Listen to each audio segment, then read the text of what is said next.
Capítulo 10. Personas o población. Hacia una nueva ecología de la reproducción. Autoría de María Miss y Vandana Shiva. Población, medio ambiente y personas. Hace unos años se atribuía la continuada y creciente pobreza de los países del sur a la explosión de la población.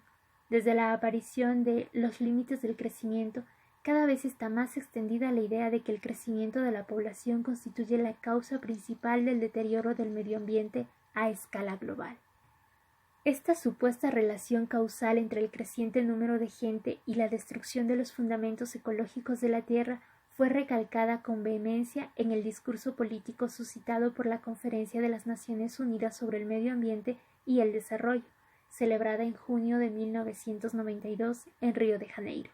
Los medios de comunicación difundieron por todo el mundo argumentos en favor de esta idea y se propusieron más y más planes de control de la población de un cinismo y una inhumanidad absolutos, en los que se incluían tecnologías anticonceptivas coercitivas para las mujeres y la negación de la asistencia sanitaria básica para los niños, como por ejemplo en una propuesta realizada por Maurice King en 1990.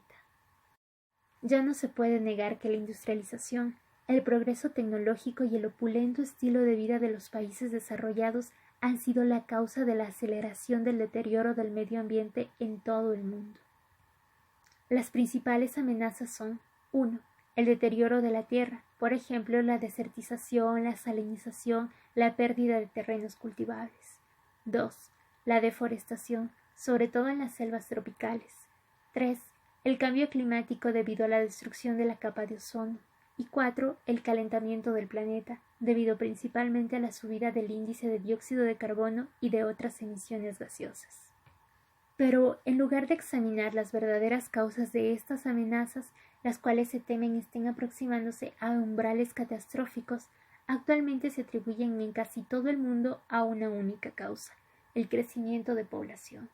Esta idea no solo la suscriben el norte opulento y los intereses políticos y económicos dominantes, sino también las organizaciones de las Naciones Unidas.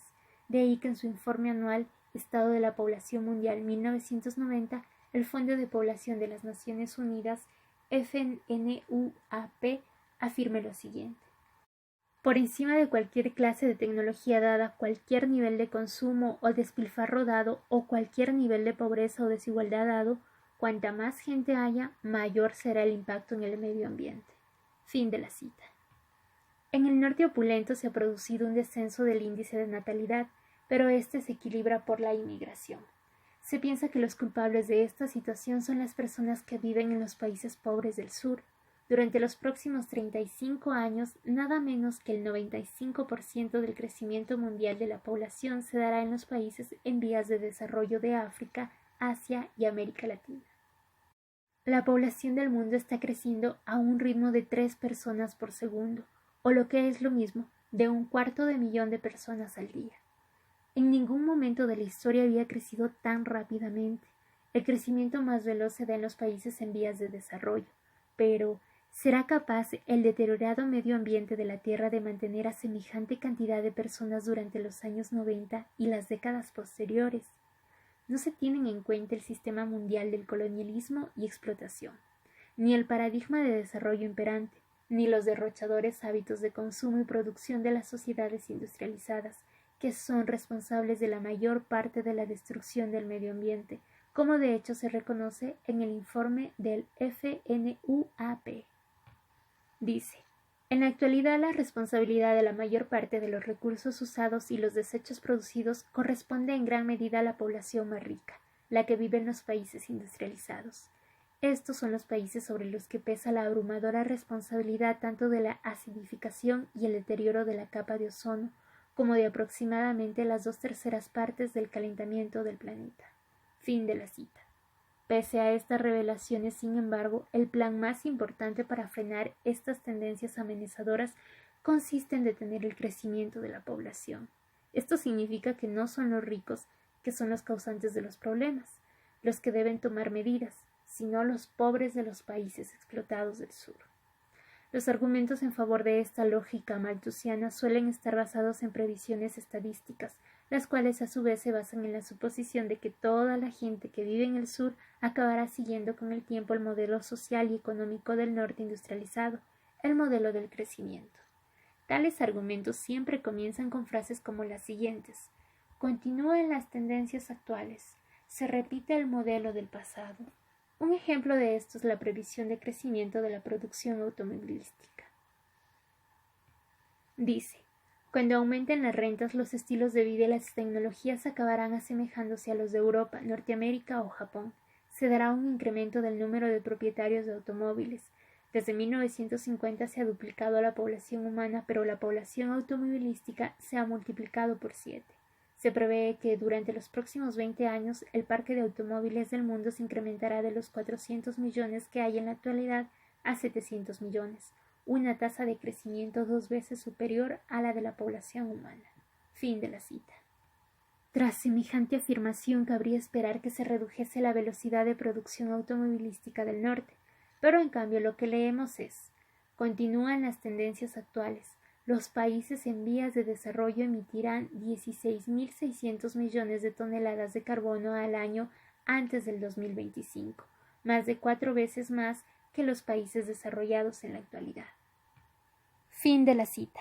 Por lo tanto, se piensa que la verdadera amenaza consiste en que la población mundial emule el estilo de vida de una persona normal del norte y tenga tantos coches, televisores, neveras y demás como ella. Aunque se reconoce que la generalización de este estilo de vida sería catastrófica para la naturaleza, la industria, la economía y sus consumidores y consumidoras y los políticos y políticas del norte no conocen otra manera para mantener su estilo de vida que no sea la permanente proliferación de automóviles y de otras cosas.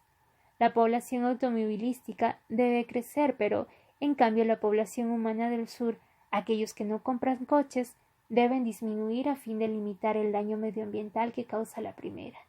Este es el auténtico dilema del sistema industrial.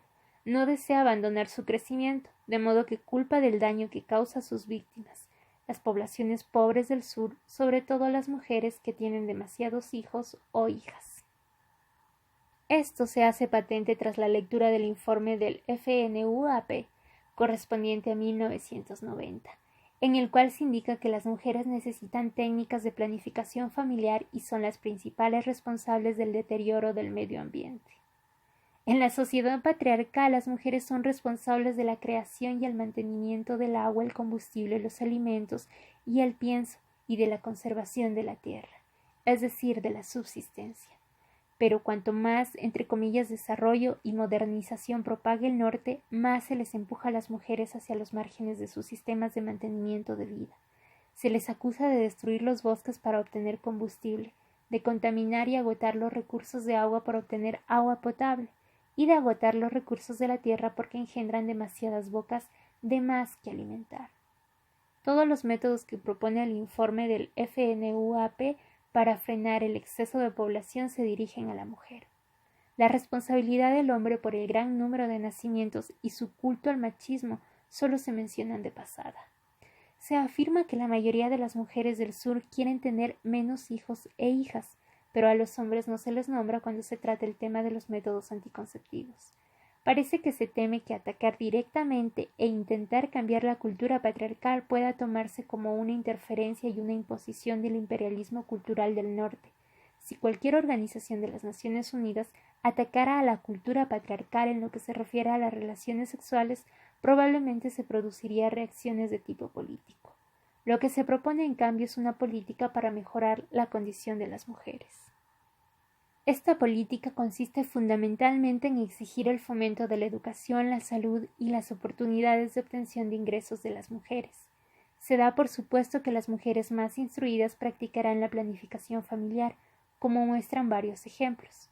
Pero la educación se suele considerar de forma aislada y no se tiene en cuenta su relación con la clase, el origen urbano o rural de la mujer y otras circunstancias. La educación por sí sola no ha resuelto a muchas mujeres el problema de la pobreza, ni el problema de la seguridad en la vejez, que es una de las razones por las que la gente del sur continúa teniendo familias numerosas. En ausencia de un sistema de seguridad social, los hijos e hijas constituyen el único seguro de vejez. La política de planificación familiar se difunde siempre con el argumento de que una familia pequeña es una familia feliz. Pero el FNUAP y otros organismos que se dedican al control de la población nunca han preguntado si una familia ha sido realmente más feliz o más próspera por el hecho de reducir el número de hijos. Lo único que podemos sacar en claro de todo esto es que la distancia entre ricos y pobres del sur es cada vez más grande. Como los dirigentes políticos del mundo no se atreven a oponerse abiertamente al sistema basado en el crecimiento permanente y a exigir una reducción importante del consumo en el norte, cada vez está más extendida la opinión de que la solución consiste en una especie de filosofía del bote salvavidas o de definición selectiva de prioridades. Esta filosofía la promulgan incluso los encargados de la planificación familiar del mismo Bangladesh. Dice: verán, hay 9 camarotes en la lancha de vapor que va de Dhaka a Patuakhali, un poblado bangladesí. En los 9 camarotes solo pueden viajar 18 personas. El billete es caro, de modo que solo puede viajar en los camarotes la gente rica. El resto de los pasajeros, la gente corriente, viaja en cubierta. Solo hay letrinas para los pasajeros que van en camarote, pero a veces los pasajeros de camarote permiten a los pobres pasajeros de cubierta utilizar las letrinas porque tienen miedo de que, si estos se enfadan, vayan y hagan un agujero en la lancha. Entonces la lancha se hundiría. Ellos morirían sin duda, pero los ricos pasajeros de los camarotes tampoco sobrevivirían. Así pues, queridas hermanas, no tengan más hijos, pues se convierten en un problema para los pasajeros de camarote. Fin de la cita. El temor de los pasajeros de camarote a la explosión de la población en el sur es compartido por las clases medias acomodadas del sur. La política de control de la población se sirve de estos temores clasistas e imperialistas. En los discursos sobre población y pobreza y sobre población y medio ambiente son evidentes varias anomalías inherentes a la sociedad industrial capitalista. Estas consisten en las supuestas contradicciones existentes entre las personas y el medio ambiente, el individuo y la sociedad, la producción y la reproducción, y la sexualidad y la procreación. Para la filosofía capitalista, la unidad económica básica es el individuo aislado con su interés personal, egotista y agresivo, que se considera radicalmente antagónico al interés personal de otros individuos semejantes. Por consiguiente, existe un conflicto de intereses entre el individuo y la comunidad que, según el concepto hobbesiano del hombre y la sociedad, solo puede ser resuelto por un Estado todopoderoso. Adam Smith trató de resolver este dilema con su famosa mano invisible, que equivale a permitir que esos individuos egotistas que solo miran por su interés compitan sin trabas para obtener beneficios económicos, lo cual con el tiempo se traduciría en una optimización de la riqueza para todos. En este concepto del ser humano y la sociedad subyace ya una idea estadística o una aritmética política, desarrollada por primera vez en 1690 por William Petty. Para el nuevo capitalismo se había hecho necesario cuantificar a la sociedad, a la gente y su relación con la naturaleza. Hoy lo llamaríamos recursos. Siguiendo Bacon, Petty observó una semejanza entre el cuerpo natural y el cuerpo político, y trató de demostrar que la riqueza y el poder del Estado dependían del número y el carácter de sus súbditos. Según Barbara Duden, sin embargo, la estadística no pasó a ser el nuevo lenguaje de la ciencia moderna, y en concreto de la economía, y el término población no perdió su vinculación con las personas reales hasta 1800. Mientras tanto, las personas de carne y hueso, la gente de verdad, las comunidades de verdad, su historia, su cultura y su diversidad habían desaparecido tras la abstracción de las cantidades totales expresadas en cifras de población, índices de crecimiento, presiones y políticas. El término población puede aludir, como indica Barbara Duden, tanto a mosquitos como a seres humanos. Este concepto de población que transforma a los seres vivos en simples números hace posible, como ya hemos señalado, que incluso un documento de la ONU compare el crecimiento de la población automovilística con el de la población humana. Pero la identificación de la población cuando el número de habitantes fue identificado como el principal responsable del subdesarrollo, la pobreza y la destrucción medioambiental no solo hizo desaparecer a las personas. También surgieron otras anomalías junto con las nuevas políticas de población capitalistas, concretamente en la relación entre el comportamiento sexual y reproductor de los individuos y el bienestar de la comunidad, y entre producción y reproducción. En la filosofía liberal del patriarcado capitalista se da por supuesto que el comportamiento sexual de los individuos está determinado por leyes naturales que se expresan en forma de instintos biológicos, según lo cual, como en el caso del interés personal en el terreno económico, la gente simplemente sigue el impulso egoísta de la búsqueda de placer, sin preocuparse del bienestar de los demás o de la comunidad y de las consecuencias de la actividad sexual para las mujeres. Se da por supuesto que este interés personal del individuo en lo referente al sexo a la larga se traducirá en superpoblación, a menos que lo frenen fuerzas externas. Se emplea la misma filosofía liberal para justificar no solo la separación entre sexualidad y procreación, sino también para concebir la actividad reproductora y sexual del individuo como algo puramente individual y no como expresión de una relación social que tiene un nexo común con otras esferas y relaciones culturales, económicas y sociales. Esta es la razón por la que muchas mujeres hacen hincapié solo en los derechos individuales de reproducción de la mujer, sin reclamar cambios en el conjunto de las estructuras económicas y políticas del actual desorden mundial. Solo ven a la mujer individual y la necesidad de proteger su libertad de reproducción o de elección. Los controladores de la población solo ven, empero, a las mujeres como una suma de úteros y como futuras responsables de la superpoblación. La separación entre producción y reproducción que facilita el patriarcado capitalista es tal que los productores se creen distintos y superiores a la naturaleza que los rodea, y las mujeres, en cuanto a reproductoras, se sienten pasivas y enajenadas con respecto a sus propios cuerpos, su capacidad de procreación y cualquier subjetividad. Las feministas del norte se muestran de acuerdo con la anomalía de la separación entre población y personas cuando reivindican anticonceptivos seguros y el control del propio cuerpo, sin preguntarse quién controla la producción de anticonceptivos, con qué propósito y en qué marco político y económico. Las mujeres del sur, en cambio, ven esta anomalía en el hecho de que los controladores de la población las reducen cada vez más a números, objetivos, matrices, trompas y otros órganos reproductores. El propósito de este capítulo es mostrar que estas aparentes anomalías no solo se basan en supuestos falsos, sino también en un criterio según el cual la culpa de los males del planeta recae en las víctimas y, sobre todo, en las mujeres pobres. ¿Quién carga con quién? Maurice King, en su análisis de la trampa demográfica, da por supuesto que la presión de la población local es la única que padecen los ecosistemas y que la capacidad de carga en relación con las sociedades humanas se puede calcular de manera simple y directa, tal como se puede hacer en el caso de las comunidades no humanas.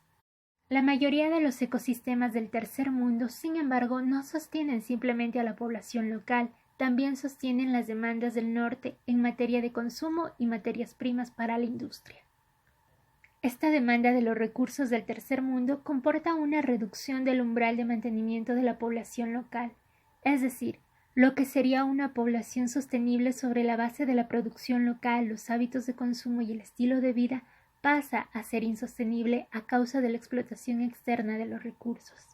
El reto conceptual y teórico consiste en buscar las causas de esta situación insostenible no solo en la demanda local visible, sino también en la demanda no local invisible de recursos. De lo contrario, la búsqueda de un número sostenible de habitantes se convertirá en una guerra ideológica declarada contra las víctimas del deterioro del medio ambiente en el tercer mundo, sin que por ello se elimine la verdadera presión que los sistemas económicos mundiales ejercen sobre el medio ambiente. En el caso de las sociedades humanas, la capacidad de carga o capacidad portadora no depende simplemente del tamaño de la población y de las características de los sistemas biológicos locales de mantenimiento. Se trata de una relación más compleja, ya que se establece entre la población del norte y la población y los ecosistemas del sur. Los ecosistemas del sur soportan una doble carga: suministrar mercancía y materias primas al mercado global y mantener a las comunidades locales para que sobrevivan. Si se reducen las materias para el autosustento de las poblaciones de los ecosistemas del sur y no se tiene en cuenta a la suministración de mercancías y materias primas al mercado global, entonces no se puede proteger a los ecosistemas del sur. Es más, la mayoría de los análisis de la relación entre población y medio ambiente no tienen en cuenta la demanda no local de recursos, como ocurre en el influyente ensayo de Garrett Hardin, La tragedia de las tierras comunales.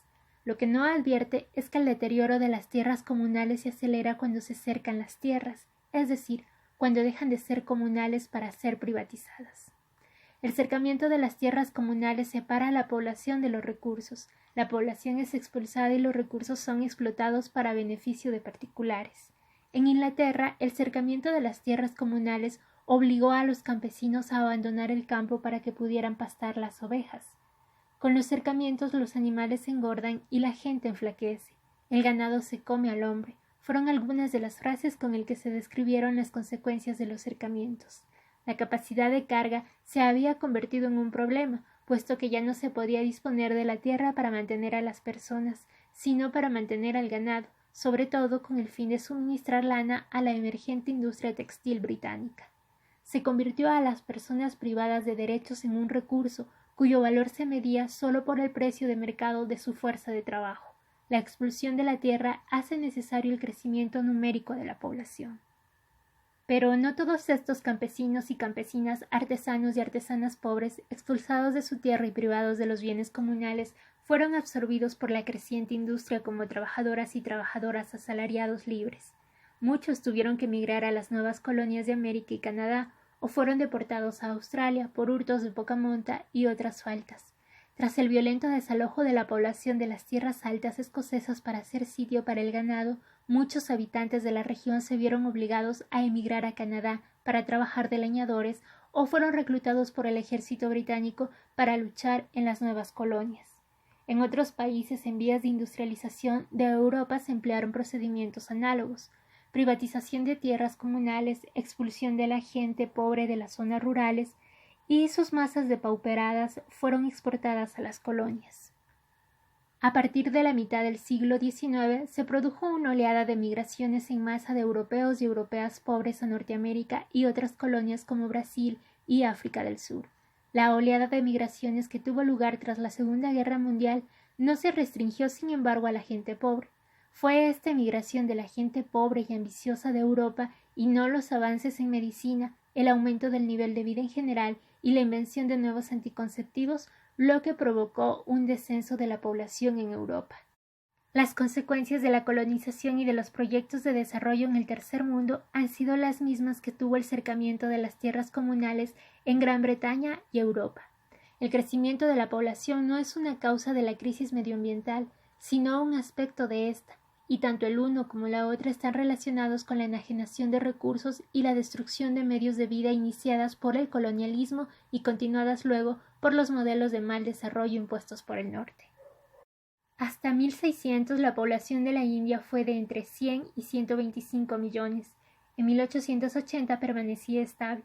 Luego empezó a crecer: 130 millones en 1845 y 175 millones en 1855.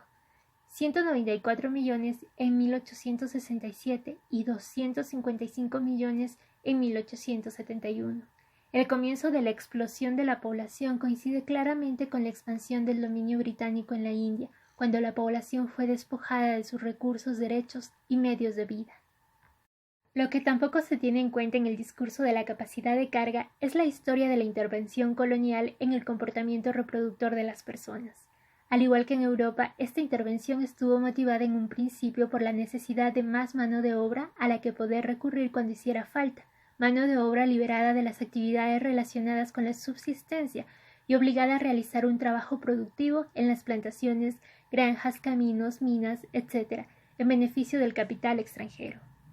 Esta política oscilaba entre el régimen principalmente antinatalista que se impuso en la mayor parte del Caribe para los esclavos, cuya compra resultaba más barata que su reproducción, y el enfoque pronatalista que se pondría en práctica más tarde en África del Sur, cuando los granjeros blancos necesitaron más mano de obra. Tras la rebelión de los herreros, las mujeres surafricanas empezaron a ser castigadas y abortaban o empleaban métodos anticonceptivos. Esta política pronatalista fue apoyada durante todo el periodo colonial por los misioneros cristianos, que hacían campaña en todas partes en contra de las instituciones indígenas, los métodos y formas de relación familiar y las prácticas sexuales de las que las mujeres en concreto se habían servido durante siglos para regular su potencial procreador y mantener un equilibrio con los límites ecológicos de la región que les proporcionaba sus medios de vida. Considerar que la única causa de la destrucción del medio ambiente es la población resulta erróneo por dos motivos. Uno, se culpa a las víctimas, sobre todo a las mujeres, y dos, al no ocuparse de la inseguridad económica y negar el derecho a la supervivencia, las fórmulas de la política actual no encaran el auténtico problema. Las percepciones falsas conducen a soluciones falsas. En consecuencia, el deterioro del medio ambiente, la creación de pobreza y el crecimiento de la población siguen sin disminuir pese a los miles de millones de dólares que se gastan en programas de control de población. Quizá resultara más provechoso ir directamente a la raíz del problema, el sistema de mercado mundial explotador que produce pobreza. Dar derechos y acceso a los recursos a la gente para que pueda crear unos medios de vida sostenibles es la única solución a la destrucción del medio ambiente y al crecimiento de la población que lleva aparejado. Falsos supuestos, falsas conclusiones.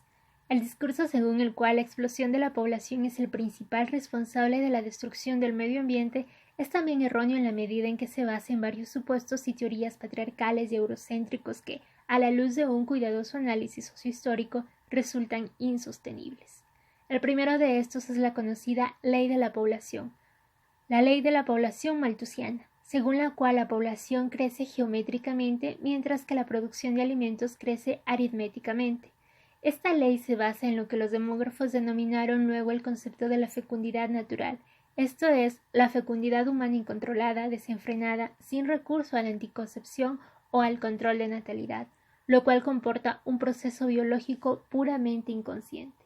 Semejante concepto solo puede significar que a partir de cierto momento no habrá ni espacio ni alimentos suficientes para sostener a la población. El discurso sobre la capacidad de carga ecológica de la Tierra se basa en esta lógica malthusiana, pero también se basa en lo que hemos denominado el mito del desarrollo emulador o de la recuperación del retraso en el desarrollo. Esto significa que el crecimiento de la población no solo se concibe como un proceso biológico y estadístico, sino que implica que toda la gente del mundo aspira al nivel de consumo que ahora impera en el norte y entre las clases acomodadas del sur, y con el tiempo llegará a alcanzarlo. La lógica malthusiana en la que se basan la mayoría de los análisis demográficos y las políticas de población de organizaciones de las Naciones Unidas como el FNUAP, el Banco Mundial, el Consejo de Población y otros organismos nacionales e internacionales se refuerza con el concepto de fecundidad natural que emplean algunos demógrafos al referirse a sociedades tradicionales, preindustriales y premodernas. Cuando estos demógrafos definen el comportamiento reproductor de la sociedad moderna e industrial de Europa, los Estados Unidos y Japón emplean el concepto de comportamiento de fecundidad controlada. Dan por supuesto que antes de finales del siglo XVIII imperaba en todas las sociedades preindustriales el comportamiento de fecundidad natural, lo cual significa que la anticoncepción era desconocida en estas sociedades, tanto en Europa como en otros lugares. Se suponía que la fecundidad natural siempre había sido alta y en general estable, y que solo la frenaban factores biológicos como las enfermedades, las epidemias, las guerras, los bajos niveles de vida y las restricciones institucionales como los tabúes sexuales. Pero, sin embargo, en Europa, tras lo que los demógrafos han denominado el periodo de transición de los siglos XVIII y XIX, se dice que la fecundidad controlada ha ocupado el lugar de la fecundidad natural. Los altos índices de fecundidad de mediados del siglo XIX dan paso en el siglo XX a índices inferiores. El aumento de población en la Europa del siglo XIX se suele atribuir al progreso industrial, mejores medicamentos, mayor higiene y nivel de vida y menores índices de mortandad. Una modernización semejante de la tecnología, sobre todo en el campo de la medicina, condujo supuestamente a la explosión de la población del sur, ya que por lo visto frenó epidemias y enfermedades, los denominados controles naturales del crecimiento de la población. Pero mientras que la invención de los anticonceptivos modernos y la educación, sobre todo de las mujeres, habría frenado en teoría este repentino crecimiento de la población en Europa, junto con el empleo remunerado y una mayor adquisición de bienes de consumo por parte de las masas. En el sur no sucedió lo mismo. El hecho de que Europa exportara a sus pobres a las colonias no se suele tener en cuenta. Desde mediados de los años 70, feministas y otras estudiosas han puesto en tela de juicio el supuesto de la fecundidad natural generalizada en las sociedades premodernas y han demostrado de manera convincente que las mujeres en concreto conocían y empleaban métodos anticonceptivos y de control de natalidad antes de la invención de la píldora. En su historia del control de natalidad en América, Linda Gordon mostró ya en 1877 que éste existía mucho antes de que se inventaran los anticonceptivos modernos. Nos decía: existe un mito muy extendido en nuestra sociedad tecnológica según el cual la tecnología del control de natalidad nos llegó gracias a la medicina moderna. Esto está lejos de ser cierto, ya que hasta los últimos 20 años la medicina moderna no hizo prácticamente nada por mejorar unos métodos de control de natalidad que tenían literalmente una antigüedad de más de un milenio. Fin de la cita.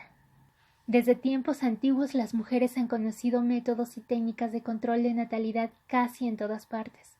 Los hombres también conocían prácticas que impedían la concepción. Como sostiene Wachman, los anticonceptivos modernos fueron creados con vistas al control de la población, más que por un deseo de promover la autodeterminación de las mujeres. Las historiadoras feministas han aportado pruebas abundantes según las cuales las llamadas brujas, que durante varios siglos fueron perseguidas y brutalmente asesinadas en Europa, eran en realidad sabias, estaban muy versadas en medicina y partería, y conocían muchos métodos que permitían a las mujeres equilibrar el número de sus hijos o hijas. A partir del Renacimiento y el desarrollo del capitalismo mercantil, empero hizo falta más gente para trabajar. De ahí que hubiera teóricos del Estado absolutista moderno, por ejemplo, Jean Buda en Francia o Francis Bacon en Inglaterra, entre quienes acusaron de brujería a aquellas sabias, ya que sus conocimientos sobre la anticoncepción constituían un obstáculo para su política de población pronatalista. Con la aniquilación de esas mujeres, desaparecieron sus conocimientos sobre control de natalidad y sobre otros temas. Según Hayson y Steiger, lo que condujo al rápido crecimiento de población en la Europa del siglo XIX fue la destrucción sistemática de esas mujeres y sus conocimientos, junto con la política de población pronatalista deliberada de los estados capitalistas modernos y no los avances en la medicina, higiene y nutrición. Los demógrafos modernos y el establishment del control de la población apenas se han fijado en esta importantísima investigación histórica. Siguen aferrándose a su teoría de la fecundidad natural para las denominadas sociedades premodernas y proyectan sobre esta su interpretación de la historia europea. Son escasas las iniciativas para estudiar la verdadera historia social de estas sociedades en relación con la sexualidad y el comportamiento reproductor. Para ello va algún ejemplo. B.F. Musalan ha revelado que la teoría según la cual las sociedades premodernas desconocían los métodos de contracepción es falsa. Incluso en el caso del Islam medieval, una sociedad que en teoría era más profundamente tradicional y patriarcal que la Europa. En un pormenorizado análisis sociohistórico, Musalan muestra que el control de la natalidad, sobre todo el método del coitus interruptus, no solo estaba permitido por el Corán y la Sharia, sino que además se practicaba de forma generalizada en la sociedad islámica. Por añadidura, las mujeres empleaban ciertas técnicas, principalmente métodos de barrera. En consecuencia, no se puede defender la idea de fecundidad natural ni siquiera en el caso de la sociedad islámica, del mismo modo que no se puede defender en el de la Europa preindustrial o en el de otras sociedades tradicionales del sur. Hacen falta muchos más estudios sociohistóricos sobre el comportamiento sexual y generativo en diferentes culturas. Lo que hay que explicar es cómo y por qué la intervención colonial tuvo como consecuencia en muchas sociedades que el conocimiento de los métodos tradicionales de control de natalidad cayera en desuso o fuera destruido con objeto de que produjeran más trabajadores para el imperio. También hay que explicar por qué después de la Segunda Guerra Mundial las empresas multinacionales farmacéuticas crearon anticonceptivos modernos con objeto de combatir la superpoblación en el sur. A diferencia de los métodos tradicionales, la tecnología anticonceptiva moderna está totalmente controlada por los científicos, las empresas farmacéuticas con afán de lucro y también del Estado. Estas tecnologías se basan en una noción de la mujer concebida como un conjunto de partes reproductoras, úteros, ovarios, trompas. Las mujeres como úteros y objetivos. El proceso por el que las personas pasan a ser poblaciones no ha de entenderse como un simple cambio epistemológico. En la práctica significaba y sigue significando una intervención directa y por lo general coercitiva en la vida de la gente y sobre todo en la de la mujer, ya que ésta ha sido identificada como la responsable del crecimiento de la población.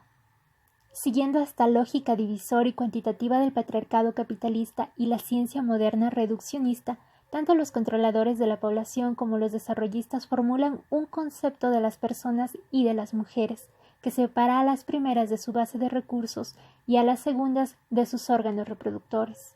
El establishment del control de la población, fabricantes de métodos anticonceptivos y empresas multinacionales farmacéuticas inclusive, no tienen interés en las mujeres de carne y hueso, sino únicamente en el control de algunos de sus órganos reproductores, sus matrices, sus trompas, sus hormonas, etc. En el proceso de creación de procedimientos técnicos cada vez más eficaces para despoblar el sur, la dignidad y la integridad de las mujeres, su salud y la de sus hijos e hijas son cosas que importan poco. Esto explica que la mayoría de los anticonceptivos que se producen para el sur y que se difunden allí hayan tenido y sigan teniendo efectos secundarios negativos para las mujeres. Por otra parte, los anticonceptivos hormonales, Depo-Provera, Net-Oen y los más recientes Norplant y RU-486 arrebatan cada vez más a las mujeres el control de los procesos de reproducción para ponerlo en manos de la clase médica y la industria farmacéutica. La fase más reciente de este proceso de enajenación de la mujer de su capacidad reproductora es la búsqueda de vacunas contra la fecundidad. Aparte de estas, el método de control de la población que se considera más eficaz es la esterilización, sobre todo femenina. Desde principios de la década de los 70 se han criticado las políticas de control de la población por considerarlas racistas, sexistas, imperialistas y contraria a las y los pobres. Quienes han hecho esta crítica también están preocupados por la salud de los países y sus habitantes y plantean algunas preguntas incómodas para las que no hay respuestas fáciles. ¿Por qué las políticas de población y la investigación del control de la fecundidad son apoyadas en ciertos países por sectores relacionados con la defensa?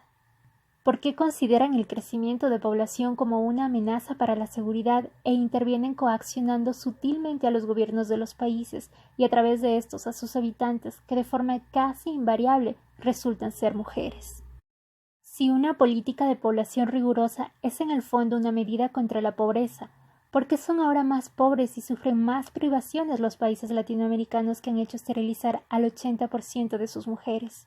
Si la intención era mejorar la calidad de vida, entonces en Brasil deberían haber matado a menos niños y niñas pobres de la calle para que los países más ricos dispusieran de un floreciente tráfico de órganos, sobre todo si se tiene en cuenta que el índice de natalidad de Brasil descendió un 50% en 2 décadas, una hazaña que al norte le costó varios siglos realizar. ¿Desarrollo a costa de quién? La imposición en el sur de programas de reforma estructural en países agobiados de deudas a la larga solo servirá para aumentar las disparidades y el endeudamiento.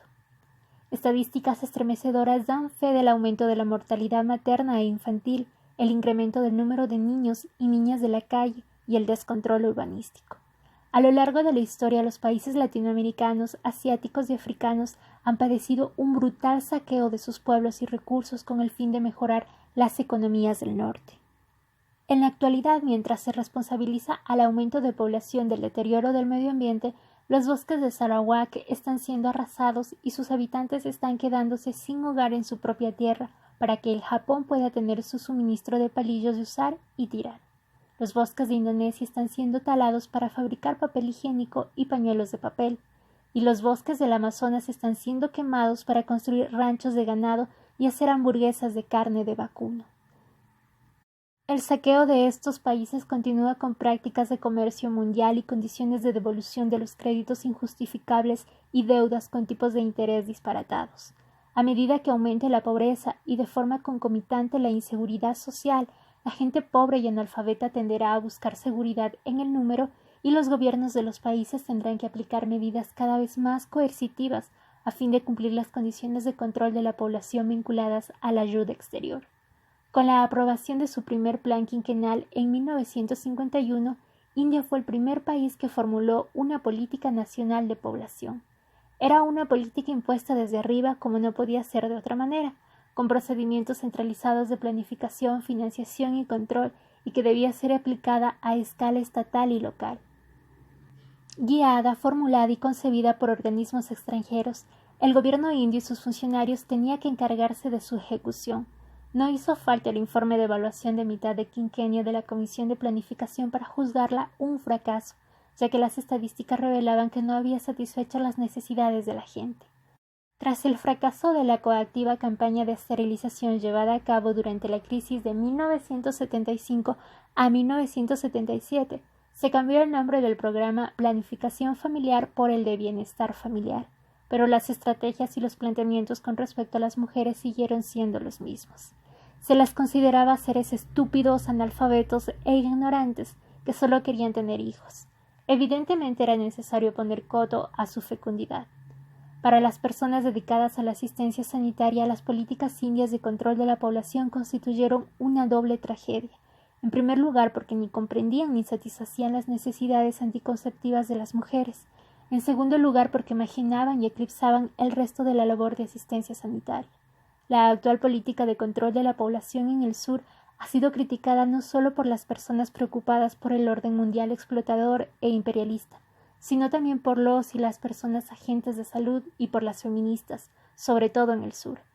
Así, por ejemplo, Mira Shiva llama la atención en relación con la política de población de la India, que trata a las mujeres no como seres humanos, sino como trompas, matrices y objetivos, sobre la absoluta falta de responsabilidad que caracterizó el esfuerzo para conseguir que las mujeres se sometan a tubectomías, para lo cual se ofrecen incentivos económicos no solo para quienes aceptan la esterilización, sino también a las y los agentes de planificación familiar.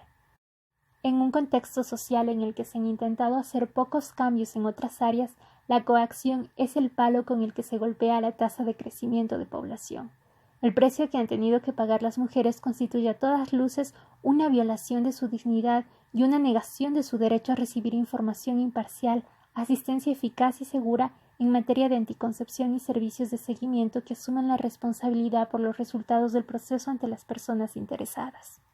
El deterioro de la situación sanitaria de la mujer en algunas regiones y la desigual proporción entre los sexos exigen una intervención en varias áreas. La necesidad de métodos anticonceptivos es solo uno de los diversos factores del bienestar humano.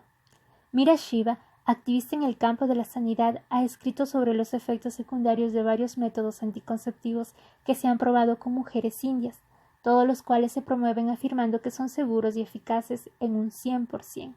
Ella nos dice: la Spiral Lips se lanzó en la India tras un fuerte bombardeo publicitario en el que se anunció como un anticonceptivo milagroso para las mujeres. El dispositivo Dalkon Shell también fue declarado seguro cuando se lanzó en los años 60, hasta que un pleito en los Estados Unidos sacó a la luz las infecciones intrauterinas que padecían miles de mujeres que lo usaban en todo el mundo. En la India el problema se agrava de forma inevitable porque, como no se les permite conocer sus propios historiales médicos, a las mujeres les resulta imposible obtener indemnización alguna, aunque sufran complicaciones graves. Pero incluso si pudieran conocerlos, la práctica inexistencia de servicios de seguimiento les impediría materializar cualquier ventaja que pudieran reportarles el control de sus historiales. Fin de la cita. El método de esterilización femenina mediante el laparoscopio, un costoso instrumento importado, fue considerado un paso revolucionario en el programa de planificación familiar de la India. Sin embargo, la insensibilidad que demostraron los médicos indios que utilizaban esta tecnología al alardear del número de esterilizaciones que realizaban en una hora hizo que quedara muy desprestigiado. Curiosamente, los anticonceptivos inyectables de larga duración son considerados seguros y eficaces para las mujeres del tercer mundo, anémicas, malnutridas y de peso más bajo que el normal, mientras que en el norte el reconocimiento de los riesgos que suponen las dosis hormonales ha llevado a disminuir al mínimo su uso en la píldora anticonceptiva. Las mujeres occidentales que usan un anticonceptivo hormonal lo hacen como resultado de una decisión entre comillas informada, con un estado de nutrición adecuado y la posibilidad de un seguimiento, diagnóstico y tratamiento. A la mujer india o bangladesí normal y corriente se le niegan todas estas ventajas y la pérdida importante de sangre menstrual, que es un efecto secundario reconocido del uso de anticonceptivos hormonales de larga duración, ha de resultar especialmente perjudicial para una mujer que padece una grave anemia. Además, por muchos ánimos o garantías que den, las y los agentes de salud no pueden ocultar el hecho de que la menstruación prolongada es tan inaceptable culturalmente como la amenorrea o ausencia de la menstruación. Y no son estos los únicos problemas. ¿Qué efecto tendrían las hormonas en el feto si se administraran a una mujer que no supiera que está embarazada? Si comúnmente se admite que las hormonas de procedencia externa pueden influir de forma negativa en el desarrollo del feto, efecto teratogénico, puede este efecto ser inexistente o insignificante en el caso de los anticonceptivos hormonales de larga duración. Grupos feministas de consumidoras y consumidores y de médicas y médicos han expresado a este respecto el temor de que en el programa predomine una vez más la consecución de objetivos y no se advierta adecuadamente a las usuarias de los efectos secundarios. En Occidente, la talidomida y el dietiletilvestrol fueron considerados seguros para las mujeres embarazadas.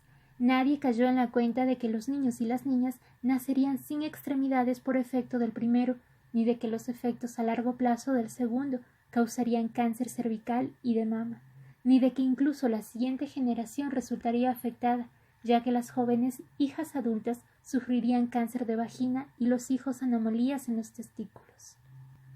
Coacción y control de la población. El discurso sobre medio ambiente y población ha causado pánico en algunos círculos e invalidado cualquier oposición ética o humanística a una política declarada de intervenciones coactivas en el comportamiento reproductor de la gente. Tales intervenciones no son nuevas, por supuesto. La India durante la crisis de 1975 a 1977 y Bangladesh las han padecido.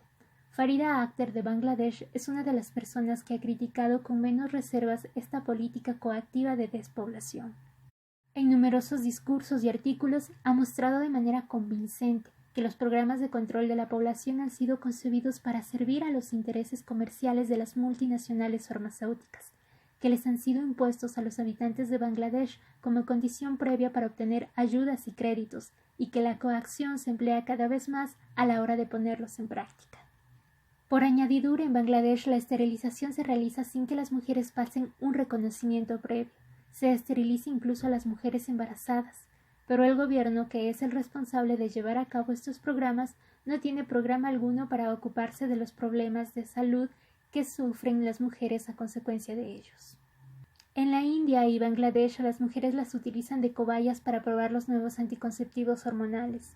Norplant fue administrado a 1,000 mujeres en Bangladesh, sin que a ninguna de ellas se le dijera que estaba participando en una prueba costeada por el Programa de Investigación de la Fecundidad en Bangladesh. Farida Akhter también ha señalado la contradicción que se da entre esta política coactiva con respecto al sur y la retórica de la libre elección y la libertad de reproducción que emplea la mercadotecnia para difundir las nuevas tecnologías de reproducción y anticoncepción en el norte. Farida Akhter muestra cómo el establishment del control de la población adopta cada vez más los lemas del movimiento en favor de los derechos de reproducción del norte para legitimar las estrategias de despoblación del sur. También critica a las feministas del norte que insisten en la reivindicación de los derechos individualistas y parecen olvidar que tanto la reproducción como el tener descendencia son partes integrales de las relaciones sociales.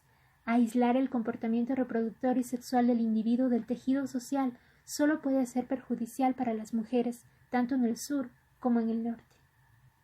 Una nueva ecología de la reproducción. No obstante nuestra crítica de las políticas de control de población coactivas, imperialistas, racistas e inhumanas que van en contra de la gente pobre y de las mujeres, no implica que nadie, sobre todo a las mujeres, deba carecer de métodos anticonceptivos y de control de natalidad. Desde un punto de vista ecofeminista, es fundamental que a las mujeres se les pregunte qué quieren ellas. En los programas de control de población coactivos y orientados al cumplimiento de objetivos, no se solicita la opinión de las mujeres pobres acerca del número de miembros que desean que tenga su familia. La mayoría de las mujeres pobres del sur están sometidas a dos fuerzas que tratan de controlar su sexualidad y su actividad procreadora. 1. La fuerza de las actitudes, normas, ideologías e instituciones patriarcales que niegan la soberanía de la mujer con respecto a su cuerpo. Y 2. La fuerza del establishment internacional del control de la población, para el que las mujeres no son más que potenciales paridoras cuya capacidad reproductora debe ser controlada. Pero ni en el norte ni en el sur se atreven estos organismos de control de la población a criticar abiertamente las actitudes e instituciones patriarcales.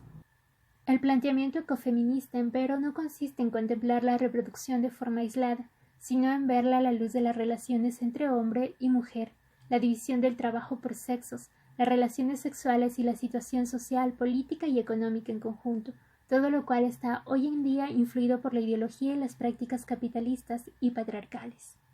En consecuencia, una reivindicación fundamental es que las mujeres posean mayor autonomía con respecto a su sexualidad y su capacidad de procreación. Esto comporta en primer lugar que las mujeres deban empezar a superar la enajenación de sus cuerpos y aprender otra vez a vivir con ellos. Esta enajenación ocasionada por las tecnologías y las relaciones de reproducción patriarcales y capitalistas ha afectado a las mujeres del norte más que a las mujeres pobres del sur. Puede que las campesinas pobres del sur conozcan todavía los ciclos de sus cuerpos y los indicios de fecundidad e infecundidad, pero las mujeres del norte prácticamente han perdido este saber íntimo, por lo que dependen cada vez más de los expertos y expertas en medicina para saber qué ocurre en sus cuerpos. Una nueva ecología de la reproducción supondría que las mujeres recobraran este conocimiento de la fecundidad, como lo llama Mira Sadgopal, y comprendieran que tanto las fuentes de conocimiento modernas como las tradicionales pueden mostrarles el camino. En segundo lugar, los hombres también deben empezar a ser educados para que estén informados sobre este conocimiento de la fecundidad que tienen las mujeres y lo respeten, lo cual comporta una relación nueva y creativa entre la mujer y el hombre con respecto a su potencial procreador.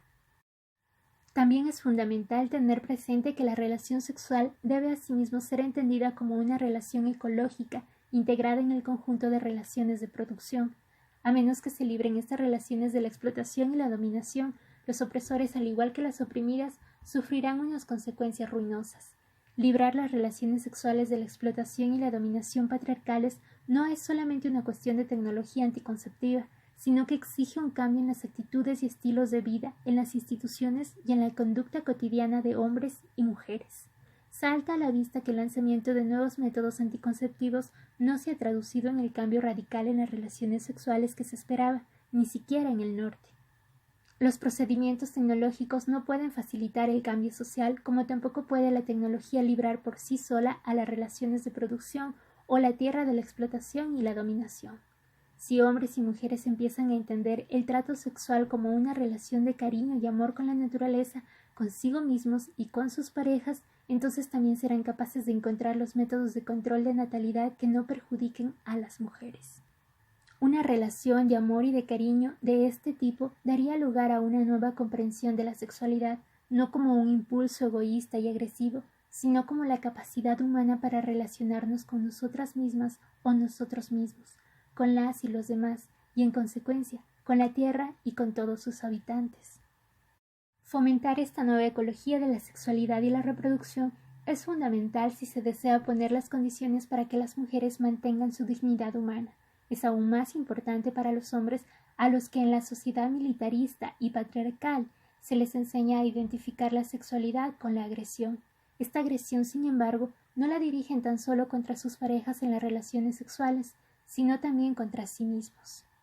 Porque para vencer al entre comillas enemigo, a la naturaleza, a las mujeres, a los otros pueblos, antes tienen que aprender a vencerse a sí mismos, lo cual significa que tienen que rechazar y destruir en su interior la capacidad para querer, mostrar cariño y cuidar que se suele atribuir a las mujeres y por la que se las menosprecia.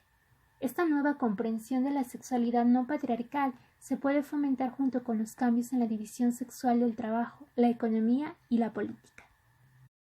Mientras los hombres no empiecen a participar seriamente en el cuidado de las criaturas, de las personas mayores y la naturaleza, mientras no reconozcan que este trabajo de subsistencia para preservar la vida es más importante que el trabajo para ganar dinero, no serán capaces de establecer una relación erótica, responsable y cariñosa con sus parejas, sean estas hombres o mujeres. Tales relaciones permitirán resolver la oposición entre las personas y la población, de modo que no haya que oponer la actividad procreadora y sexual de los individuos a la necesidad de la comunidad de tener una cantidad sostenible de niños y niñas. Hemos mostrado que el concepto de fecundidad natural es un mito patriarcal y eurocéntrico que se lleva propagando desde el siglo XVIII. Las mujeres en concreto conocen de siempre métodos y técnicas de anticoncepción y control de natalidad. Una nueva ecología de la reproducción en el contexto de las ecorregiones políticas y económicas dará lugar al descubrimiento y o redescubrimiento de formas de garantizar una proporción equilibrada entre personas y medio ambiente, sin intervenciones coactivas nacionales o internacionales. Desde un punto de vista ecofeminista, exigimos que se evite la interferencia estatal en la esfera de la reproducción.